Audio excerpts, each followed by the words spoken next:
नमस्कार। आज की इस चर्चा में हम स्रोत सामग्री के आधार पर मौलाना साजिद खान नक्शबंदी के प्रोफाइल का एक गहरा विश्लेषण करेंगे। हमारा मकसद यहाँ किसी पक्ष को सही या गलत ठहराना बिल्कुल नहीं है, बल्कि जो तथ्य और जानकारी स्रोत में दी गई हैं, उसको बिल्कुल निष्पक्ष रूप से समझना है। चलिए शुरू करते हैं। इस पूरे प्रोफाइल को ठीक से समझने के लिए हम इसे मुख्य रूप से 4 हिस्सों में बांटेंगे।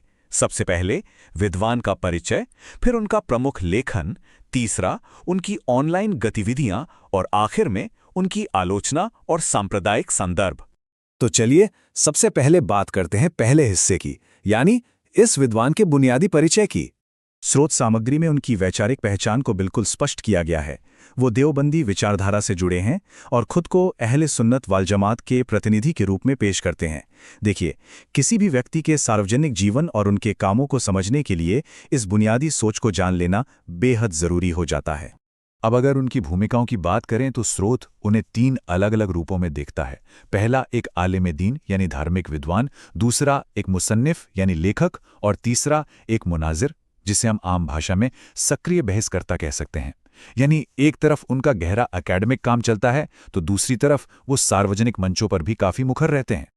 आइए अब आगे बढ़ते हैं और उनके प्रमुख लेखन और विचारधारा पर नजर डालते हैं। बतौर लेखक उनका काम किसी एक ही दिशा में सीमित नहीं है। ये काफी दिलचस्प है कि एक तरफ उन्होंने दिफा अहले सुन्नत वल जमात जैसी किताब लिखी है जो पूरी तरह से उनकी विचारधारा के बचाव पर केंद्रित है, लेकिन वहीं दूसरी तरफ तस्कीर उर्दू शरह नहवे मीर जैसी किताब भी है जो थोड़ी तकनीकी है और अरबी व्याकरण यानी ग्रामर पर आधारित है। ये उनके लिखने के 2 बिल्कुल अलग अलग पहलुओं को दर्शाता है। अब तीसरे हिस्से की तरफ चलते हैं जो आज के दौर में सबसे जरूरी है, उनकी ऑनलाइन गतिविधियां और बहसें। इनकी सार्वजनिक बहसों का ढांचा मुख्य रूप से 2 चीजों पर टिका है। एक तरफ तो देवबंदी विचारों का पूरी मजबूती से बचाव करना और दूसरी तरफ बरेलवी विचारधारा की तरफ से आने वाली आपत्तियों का सीधा जवाब देना।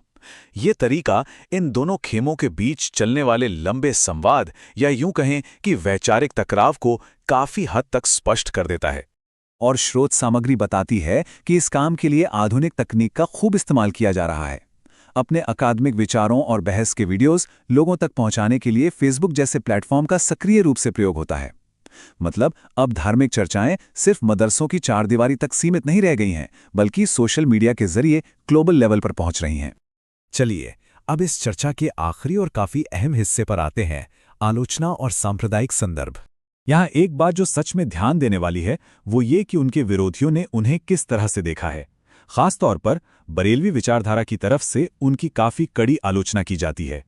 स्रोत के मुताबिक विरोधी ना सिर्फ उनके खिलाफ जवाबी सामग्री छपते हैं, बल्कि उन्हें खुद साख्ता मुनाजिर यानी एक स्वयंभू बहसकर्ता कहकर उनकी सख्त निंदा भी करते हैं। लेकिन इस पूरे विश्लेषण को समझते वक्त स्रोत सामग्री में दी गई एक बहुत ही जरूरी चेतावनी को याद रखना होगा।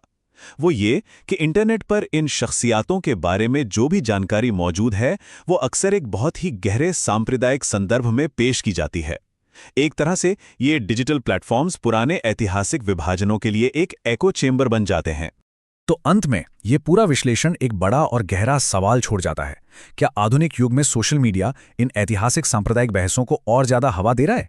क्योंकि ये प्रोफाइल सिर्फ एक अकेले व्यक्ति का नहीं है, बल्कि आज के इस डिजिटल धार्मिक विमर्श की पूरी तस्वीर दिखाता है। इंटरनेट ने विचारों को फैलाना तो आसान कर दिया है, पर क्या इसने वैचारिक खाइयों को और भी गहरा कर दिया है? इस दिलचस्प स्रोत विश्लेषण में हमारे साथ बने रहने के लिए बहुत बहुत शुक्रिया।